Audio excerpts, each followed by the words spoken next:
And you never know, like telling people that like the market's crazy and their house could sell in like a day. You never know what kind of information that could put out to somebody. You know what I mean? Like that could make somebody say like, oh my God, I could sell this house and get into something new. It could change my life type deal.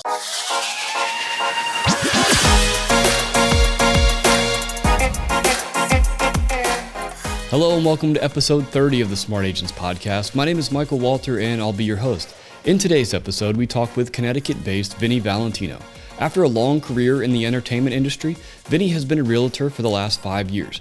Now, throughout our conversation, we talk about how his past experience has benefited his real estate career and how he is using social media platforms such as Instagram to grow his base and share information about the market. Now, before we get into today's featured interview, make sure you follow and subscribe to the show on whatever platform you listen to podcasts. You can find us on all major podcasting platforms such as Apple Podcasts, Google Podcasts, Spotify, and the list goes on. Also, as you can see if you're watching this on YouTube, make sure to subscribe to the Smart Agents YouTube channel. Click the bell to get notifications whenever a new episode is uploaded. And lastly, if you or somebody else on your team has an awesome story to share, send us a message at feedback@smartagents.com. We're always on the lookout for new stories to share. All right, so on to the day's featured interview where we chat with Vinny Valentino. I hope you enjoy it. All right, so pretty much the way I like to start everything out is if you could just tell me a little bit about yourself, where you're at in the country and how long you've been in real estate. Awesome. So my name is Vinny Valentino. I'm a realtor in Connecticut, and I've been in real estate for 5.5 years now. Awesome. What were you doing before that? What made you make the change? So before that, I had a DJ company, so an entertainment company. So my dad had started it back in like 1990 when I was 11. So we would go around and do anniversary parties. I mean, it was more geared towards like the Italian American community. We would do like weddings, anniversaries, little parties. From that, as I got older, we kept on growing the business, growing it. And we were doing weddings.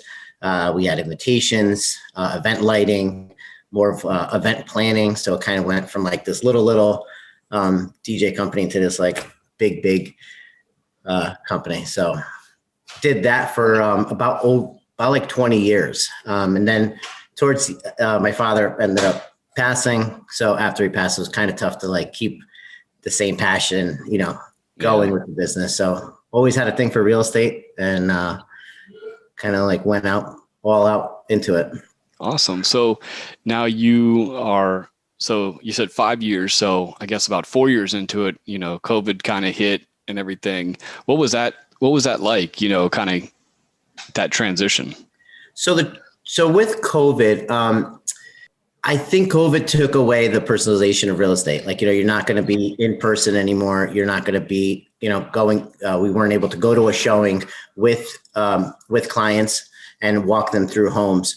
The good thing is that way before COVID ever happened, we were super heavy on social media. So a lot of video content, a lot of professional photos, a lot of 3D walkthroughs of homes. So when COVID happened and we knew that everybody was going to be home, the conversation with the sellers and clients was super easy. We're just saying like, hey, even though people aren't going to be able to walk through your home, we've been doing this way before it happened. Like, people are going to be able to still see your home. They're going to be able to walk through it sitting at their house on their computer, or they're going to be able to look back at our videos that we did to showcase the property. So I don't feel like that hurt the business too much. If you were doing it then, you were in good shape. If you weren't, it was kind of like we were just talking about, your setback a little bit. Right. It was definitely one of those, you had to adapt quickly. And if you didn't, you were in trouble. Yeah. Just like anything in life, pop tire, you got to be able to change it quick. Industry changes, you got to be able to jump on it and change it quickly. Well, and it's funny. I was talking to somebody a while back and it was like, we've all, for years now, we've been doing the FaceTime calls and all that kind of stuff. So it's just what we're doing now it's just an extension of that. It's just exactly. So, I FaceTime with my family in New York, Italy, Russia, all the time. We're always doing this. And it's the same thing now with clients. I'm able to do a Zoom call, literally share my screen, and we could go through homes, look at them. If it's something that catches their eye, we have a lot of people from New York that are coming down to Connecticut. So we're able to have that conversation over a call and then get them down here to go look at the property. But doing this the virtual way, I mean, it's like you said, adapting, but it's going okay. What's the market been like there? in Connecticut? So Connecticut is a little crazy right now. So there is a lot of buyers, not a lot of inventory. So, I mean, if you go on to probably every realtor in Connecticut social media, they're pleading for like people to put their house on the market for listings, because there's like so many people that want to buy, and houses just go like that. So a house will come on the market today. One of an agent that I know just listed a house in East Haven, and he just showed it. There's like 20 appointments just today. So houses are going on the market, coming off multiple offer situations, over asking prices. It's crazy. Wow, it's crazy. Yeah. It's just, I've seen so many people say like, I didn't even get a chance to put this place on the MLS and it's already gone. Like it's already gone. They put it up and it's like multiple showings, multiple offers. People are waiving inspection contingencies, waiving appraisal contingencies. It's like a free for all. That's crazy. Yeah. What, having that background in, the DJ and the entertainment business, I'd imagine that really has helped you be able to have conversations with people to where, there's not that awkward, having to talk to somebody. You're very, Yeah. So going back to my dad, one of the things that I always watched him do was like handshake deals, talking to people, very personable. So starting at like that young, like I was 11 years old, I remember like, couldn't even like see over the little council of where I was DJing. And he used to say like, just do it, man. He's like, just do it. He's like, I'm asking you to do it because I have confidence that you could do it. So that just carried on to this business that I'm doing now, where you could have a conversation with anybody. You could walk into a store and as you're purchasing something, have a conversation about that person's business. And if they're looking to, for a larger spot, or if they're looking for a home, it gives you the ability to be able to talk to anybody at any time. So. Right. And I think a lot of times one of the things that people don't, that isn't taught or learned about, it's not so much the talking, but it's also that listening, being able to pick up on those cues. Like when you're having those conversations, being able to pick up and hone in on that one little thing that somebody says. Yeah. Yeah. It's listen. And like you said, pick up clues. Somebody could say, like I always say, you never know what content that you put out could offer, could be for somebody like in a good situation, putting them in a good situation. You know what I mean? You never know, like telling people that like the market's crazy and their house could sell in like a day. You never know what kind of information that could put out to somebody. You know what I mean? Like that could make somebody say like, oh my God, I could sell this house and get into something new. It could change my life type deal. So you have to listen for like those key little things that they're talking. Yeah. And talking about the content creation, checking out your Instagram page and all that kind of stuff. It's very much, about, kind of you just, it's not this is my listing, this is my next showing. You're very, very open. Like, this is who I am. You're showing off who you are and being very personable. How did that, kind of come about? So I think I used to see, I know like a lot of this industry is like, sold a house. It's kind of like the mail, if I was a mailman and I'm delivering mail and I take a picture of myself putting the envelope in the mailbox, like, okay, that's what I do. But if I'm a mailman and I'm delivering a piece of mail and it's like a college acceptance letter and I show myself putting it in the mailbox and then I show like my person I'm delivering it to come out, grabbing it and opening it, like that's a better story, So I think giving people that follow you on Instagram, giving them content, like valuable information is key. Like they know that I'm out here selling homes. They know I'm showing homes or listing homes, like that's what I do. But the behind the scenes, like how everything works, what the market's doing, market stats, or making a drink in my kitchen, like going to my daughter's soccer game, like stuff like that. It just, like you said, shows that you're personable. It shows that you're committed to yourself, to your family, and to your business. And you said that's something that, the company you work with, like that's a big part of what you guys do is the content creation. Is that correct? 100%. Yeah. One company, I mean, they're super heavy social media and their branding and branding of us as agents is incredible. So, it's kind of like that buzz. You walk into the office and like everybody has their earpods on, everybody's working, everybody's thinking of like how to make themselves better. It's incredible. Yeah, that's awesome. I think that's one of those things that a lot of brokerages, haven't done in the past is be good about, it's not so much branding the company, but branding the agents and helping them propel. Because once that agent, is able to make a name for themselves, it's always going to come back and help the company. 100%. Yeah. I use the, for weddings, if you go to a wedding and don't eat well on the way home, you're not going to say that like Vinny and Gina didn't order enough food. You're basically going to say like, you're going to name the place that didn't have enough food. Right. So, and ultimately it's up to us to provide food for the guests. The wedding venue is just putting out whatever we paid for. So the same thing with like brokerages, you know what I mean? Like the agents are bringing, they're giving you the platform and the foundation to go out and do everything. But the branding of us as agents is super important, especially like with something that we just went through with COVID. Right. How do you guys, when it comes to the content creation, is it something that you're always thinking about, or, are there also those spur of the moment type things where you're just like, I'm getting the phone out and going? Yeah, it's a lot of spur of the moment, spur of the moment. Like last night I was at a meeting with, Scott Stoll, who's a mortgage lender, and, stayed late, talked about some things in the parking lot, like in the middle of the snow, a couple of drinks in, take out the video and do a quick video about the market and like different rates. I mean, it's stuff like that. I think if you have to think about it, it just doesn't come. It's something where you just pick up the phone and go. Video is not going to be perfect. The sound might not be perfect, but the message, as long as the message gets out and the content gets out, it's great. Well, and that's what I think, so many people, like that's just what the world's used to now with the Instagrams and even like the YouTube videos. It's so much now just people with their phones. You don't need the crazy studio or the $1,000 camera. Everything is on the phone, and it's everything. You have these iPhones and takes great video. The sound is amazing. Everything is at like your fingertips to do, especially with going to homes and being able to do like these tours, like jumping on and just doing a FaceTime, and somebody's sitting in their home and they're able to walk through a house with you. It's incredible. And it, again, doesn't have to be perfect, Right. I did know you in your videos and stuff on Instagram, you drop in music, you bring in the graphics. What are you using to do that?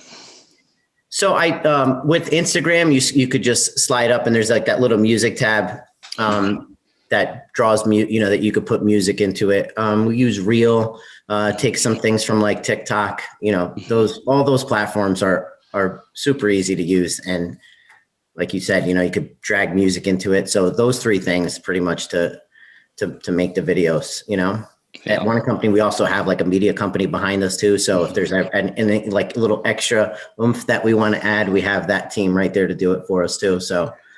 Oh, that's awesome. Yeah. So you're able to, like for your listing, your showings and everything, you guys are able to just keep all that right in-house and do that for like your showing videos and that. Yeah. Professional photography, videographer could go out and do it. And then, a lot of the stuff is stuff that we could do. The agent could do also. Awesome. That's a great resource to have when it's it's in-house and you're not having to outsource anything. Yeah, it's really, we have like a studio right in our Guilford office. We have Byron Lazine and Nicole White who do like a weekly podcast out of there. It's amazing. That's awesome. What, when we were talking about earlier, picking up on those cues and knowing when, what kind of content people are looking for and what you think is going to help your market, when does that, when you're talking to somebody, or are you kind of looking at other things on Instagram? Where are you kind of getting that content from? Like those little ideas of, let me do a market update real quick.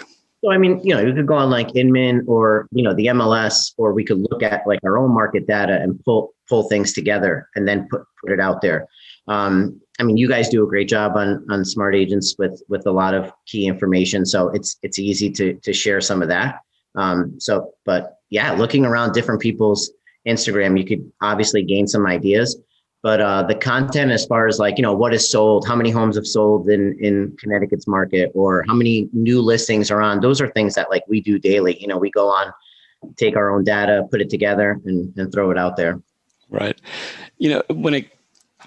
Besides creating the content, how do you make sure, and how do you grow your following within your market so that, the people inside your community is getting this content? So I share, we use like hashtags, can hashtag different things. So like people could, if I put like a new listing in Wallingford, you could hashtag Wallingford. So if somebody's looking for a home in Wallingford, we could grow it that way. I do a lot of sharing on Facebook. Friends of friends, like share your stuff. There's some people that I don't even, I'll be somewhere and they'll be like, oh, I saw you post this on Instagram. I'm like, oh, I don't even know, like they follow me or something. You know what I mean? So it's constant sharing and putting the information out there, asking friends to share too, my family and friends. Hey, can you share my page? Maybe somebody's looking that you don't, share when they see something on Facebook, having them share it also. I mean, I think that's key. Yeah. I mean, it's definitely one of those things, like it takes time to build up that. Yeah. But you never know when like that one post is going to take off. It's always crazy when you like look in the little Explore tab and you see like where the views are coming from, or, your insights. It's like, oh man, like 50% of these people weren't even following my page. And yeah. And now they're following. So yeah, I like seeing that too. I do like seeing like the progress of the following, or, you have like boosted ads on Instagram. It's really easy to boost some ads so you can follow, and they do a great job of showing you like the analytics and where where your post is doing well, where it's not doing well, who's following it, who's not. So yeah. How do you decide what to boost and what not to boost? So I think, listings are hot right now in Connecticut, like if we have a new listing, definitely boost that, because you want it to go like pretty much all over. And I think once you boost that listing, and even if it sells in a day, it could be in an area where somebody's living and they're like, wow, that home sold in a day. Let's call Vinny and maybe I could put the house on the market, like that I definitely boost. The numbers, like a lot of people don't know, where the interest rates are, or how, like what, like different credit scores, like different criteria, a lot of people are renting, like content driven posts definitely boost. Like, hey, you're leasing for $1,600 a month. You could spend that $1,600 and you could be in a home. That type of stuff, I put it out there because, and boost it, because the more people that catches, the more people that could come in and start looking for a home. Right. And the great thing about boosting, I mean, you can do it for as little as like $5 a day. And super cheap. Like that's just like, that's great marketing. And the great thing about, those people that hit the follow button, like those are people that are going to see all of your next boost and all of your, because they're actively engaged with you. So your stuff is going to show up more frequently in their feeds.